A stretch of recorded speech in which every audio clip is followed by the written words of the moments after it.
नमस्ते, म अर्जुन कुँवर। तपाईले विभिन्न युट्युब च्यानलबाट हामीलाई एकैसाथ हेर्दै हुनुहुन्छ। हामी तपाईहरूको माझमा विभिन्न भिडियोहरू लिएर उपस्थित भइरहेका हुन्छौँ र आज पनि विशेष रूपमा तपाईको माझमा उपस्थित भइसकेका छौँ विभिन्न भिडियोहरू ल्याउने क्रममा। आज हामीसँग को हुनुहुन्छ र तपाईले देखिसक्नु भएको छ र तपाईले चिनेको अनुहार पनि हो। मेरी बासैबाट एकदम चर्चामा रहनुभएका राजु मास्टर अहिले पछिल्लो समय वाट सिरियल तपाईले हेरिरहनु भएको छ र उहाँले बनाइरहनु भएको छ, जसकी श्रीमती हुनुहुन्छ सपना पौडेल म्याडम हुनुहुन्छ आज हामीसँग कुराकानीको लागि। यहाँलाई स्वागत छ। धन्यवाद। के छ, सन्चै राम्रै हुनुहुन्छ? एकदम सन्चै छ। घरमा बस्दै यति चिटिक्क भएर बस्नु भएको छ, के हो यो रहस्य बताइदिनु न।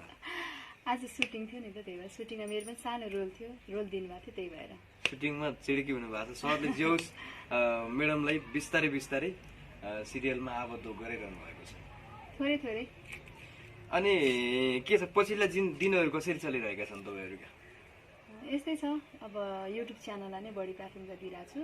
ब्युटी एन्ड हेयर टिप्स भइहाल्यो। अब मास्टर प्रश्न यसो सुटिङ रिपोर्टहरू हाल्छु, एडिट गर्छु घरतिरै, त्यस्तै त्यस्तै चलिरहेको छ। खाली फुर्सदमा कहिले पनि बस्नुहुन्न, सधैँ काम गरिरहनु? फुर्सद चाहिँ अलिकति छैन। अब म्युजिकलाई पनि टाइम दिनु पर्यो, अलिकति प्र्याक्टिस पनि गर्नुपर्छ। अहिले म्युजिक सिकिरहनु भएको छ? हजुर। के छ, कस्तो छ प्रतिक्रिया? गुरुहरूले सिक्दाखेरि होइन स्वरको क्वालिटी अनुसार एउटा के सुझाव सल्लाहहरू दिनुहुन्छ? यस्तो हुन्छ, मिहिनेत त गर्नु परि नै हाल्छ। अब मिहिनेत गऱ्यो भने चाहिँ राम्रो छ, टोन राम्रो छ भन्नुहुन्छ। मिहिनेत चाहिँ गर्नुपर्छ। मिहिनेत गर्न अलिकति टाइम पुगिरहेको छैन, मेरो घर अलिक टाढा पनि छ, क्लास रेगुलर जान पाइरहेको छैन अहिले चाहिँ म। हजुर। त्यही भएर जस अब गर्छु म्युजिक। भविष्यमा एकदम खतरा गायिका हुने रहर छ भनेपछि? रहर चाहिँ छ होइन, प्र्याक्टिस अलिक कम भइरहेको छ। राजु सरले कतिको सपोर्ट गर्नुहुन्छ यो म गायिका बन्छु, गीत गाउने रहर छ भनिरहँदा? उहाँको एकदम फुल सपोर्ट, 100%। फुल सपोर्ट छ। यति बेला हामी दर्शकको लागि एउटा मिठो गीत सुनाउँछ तपाईँको, त्यसपछि अन्य कुराहरू गर्छौँ। कुन गीत सुनाउनुहुन्छ? कुन गीत सुनाऊ? पल पल तिम्रै भनी सुनाउँछु। हुन्छ। पल पल तिम्रै सम्झनामा डुबिरहन्छु म, दिन हो कि रात हो, के हो थाहै हुन्न। पल पल तिम्रै सम्झनामा डुबिरहन्छु। यति मिठो आवाज छ। बेला बेलामा यो किचनमा खाना बनाउने बेलामा गुनगुनाइरहनुहुन्छ होला अथवा रुममा गुनगुनाउनुहुन्छ होला। सरले के भन्नुहुन्छ? सरले यो स्वरलाई के छ, कस्तो प्रतिक्रिया छ सरको? राम्रो छ, ठिक छ, प्र्याक्टिस चाहिँ अझै गर्नुपर्छ भन्नुहुन्छ। अब हामी थोरै एउटा माया प्रेमको कुरातर्फ अगाडि बढौँ।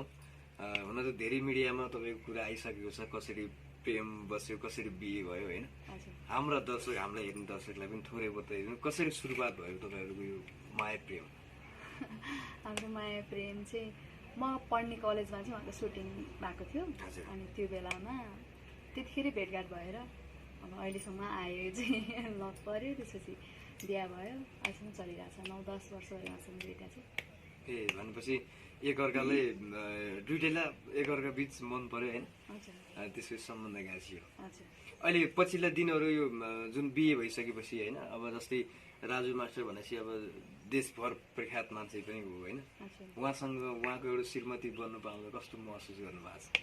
एकदमै भाग्यमानी महसुस गर्छु। सबैजनाले उहाँको नामले गर्दा मलाई चिन्नुहुन्छ। अब म्युजिक सिक्न जाउँ त्यहाँ पनि राजु मास्टरको श्रीमती मास्टरनी भन्नुहुन्छ, खुसी लाग्छ। अनि सबै ठाउँमा चिन्नुहुन्छ मलाई, त्यही भएर उहाँको नामले चिन्न पाइरहेको छु, एकदमै लक्की फिल हुन्छ। बाहिर देख्नेहरूले जिस्काउनुहुन्छ कि हुन्न बेला बेलामा?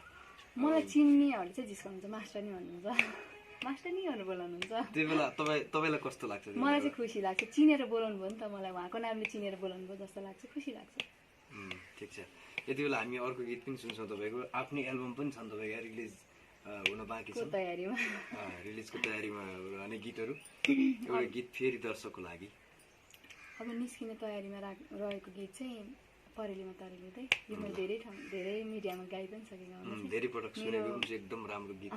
मेरो आदरणीय गुरु चन्द्रप्रसाद काफले उहाँको कम्पोज रहेको छ यो, र शब्द चाहिँ सगोत्री आचार्य दाईको रहेको छ शब्द। गीत गाउँछ। परेली मातरेली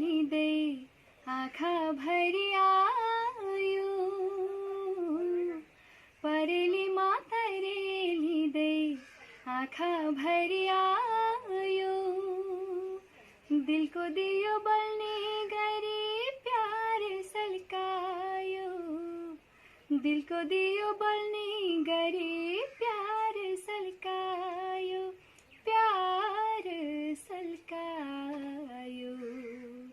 परेलीमा तरेलिँदै आँखा भरि आयो।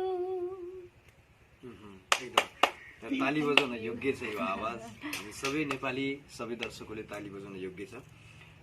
यो स्वरले अब पक्कै पनि गीत गाउँदै जानुभयो भने एकदम स्थान पाउँछ, चर्चा पनि पाउँछ। थ्याङ्क यू सो अनि मच। आशा चाहिँ ठुलो छ, हेरौँ आशा गरिसकेपछि मेहनत गरिसकेपछि दर्शकहरूको कतिको माया पाइन्छ। कहिले कति वर्षको उमेरदेखि यो गीत गाउन सुरु गर्नु? गीत गाउने इन्ट्रेस्ट सुरु भन्दा नि अब जस्ट बुझ्ने भएपछि नै गीत गाउनेमा चाहिँ इन्ट्रेस्ट लाग्थ्यो मलाई होइन। अब सिङ्गरहरू हेर्दा म यस्तै गीत गाउँछु भन्ने चाहिँ बच्चादेखि लाग्थ्यो। अनि गीतहरू दोहोरी गीतहरू गाउँथेँ सानो हुँदाखेरि चाहिँ धेरै जस्तो। अनि अन्जु पन्तको धेरै गीत गाउँथेँ। अनि मेलना राई मनपर्छ। अहिले सानो हुँदा चाहिँ अन्जु पन्त गीतहरू धेरै मनपर्थ्यो। पुरुष गायकमा कुन गायक मनपर्छ?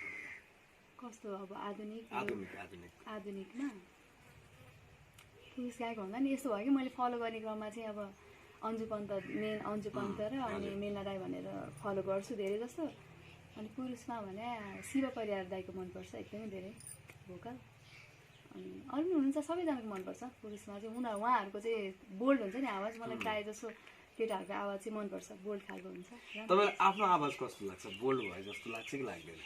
मलाई मेरो आवाज यस्तो भन्दा मैले आफूले क्यालकुलेसन गर्न सक्दिनँ। ठिकै नर्मल छ जस्तो लाग्छ मलाई। विभिन्न मिडियाहरूमा तपाईँले इन्टरभ्यू दिइसक्नु भएको छ र गाइसक्नु भएको हुन्छ, त्यहाँबाट दर्शकहरूको प्रतिक्रिया कस्तो पाउनुभयो? दर्शकहरूको प्रतिक्रिया चाहिँ राम्रो छ, भोकल राम्रो छ, म्युजिकलाई चाहिँ अगाडि बढाउनु भनेर नै लेख्नु भएको छ कमेन्टमा चाहिँ। राम्रो भएन भनेर लेख्नु भएको छ, मैले पाएको छैन। भोकल चाहिँ राम्रो छ भन्नुभएको छ। त्यही भएर चाहिँ अलिकति आश लाग्यो, ए उहाँहरूले पनि राम्रो छ भनिदिनु भएको छ भनेर चाहिँ अलिकति आश लागेको छ अहिले चाहिँ। तपाईँको यो गीत सङ्गीतको क्षेत्रको यो जिन्दगी लम्किरोस्, तपाईँको प्रत्येक गीतहरू दर्शकहरूले एकदम धेरैभन्दा धेरै रुचाउनु हुनेछ। हाम्रो धेरै धेरै शुभकामना छ तपाईँको लागि। अनि राजु सर एकदम एउटा हाँस्य कलाकार हो, घरमा कतिको हँसाउनुहुन्छ? एकदम हँसाउनुहुन्छ। कहिलेकाहीँ त खाना खाने बेलामा हँसाउनुहुन्छ, सर्किन्छ कहिलेकाहीँ, एकदमै हँसाउनुहुन्छ, झन् रमाइलो हुन्छ। तपाईँले कतिको हँसाउनुहुन्छ? मैले पनि हँसाउँछु, दुवैजना एकदमै हँसाउनु पनि साथी जस्तो भनिहाल्यो भने श्रीमान श्रीमती जस्तो लाग्दैन। अझ पनि घरमा एकदम केटकेटी जस्तो व्यवहार पनि गर्नुपर्ने, खेल्नु पनि, जिस्किनु पर्ने, त्यो हुन्छ हाम्रो चाहिँ, रमाइलो हुन्छ। तपाईँको सानो सानो बाबु पनि हुनुहुन्छ होइन? बाबुलाई भविष्यमा गएर के बनाउने सोच गर्नुहुन्छ? अब मेरो र उहाँको इन्ट्रेस्ट भनेर चाहिँ उसले सिङ्गर बन्दोस् भन्ने छ होइन। अब यही लाइनमै लागोस् जस्तो लाग्छ। अब पछि ठुलो भएपछि के भन्छ त, अब उसको पनि केही इन्ट्रेस्ट हुन्छ नि त। म यो बन्न पाएँ हुन्थ्यो भन्यो भने चाहिँ ठिक छ, उसको इन्ट्रेस्टलाई हामी प्राथमिकता दिन्छौँ। ल अब अन्तिममा एउटा दर्शकको लागि एउटा गीत सुनाउँदै हामी छुट्यौँ। धेरै समय लिन चाहन्न म। फेरि गीत एकदम सुरिलो स्वर, एकदम दर्शकहरूले पनि गीत गाउन मात्रै लगाइदिए पनि हुन्थ्यो, कति बोलिरहेको होला भनेर कमेन्ट गर्न बेर लानुहुन्न, त्यही भएर। हजुरलाई मन परायो, थ्याङ्क यू सो मच। कि चाहिँ कुन गाउने त? सागर बरु सुकेर गइजाला।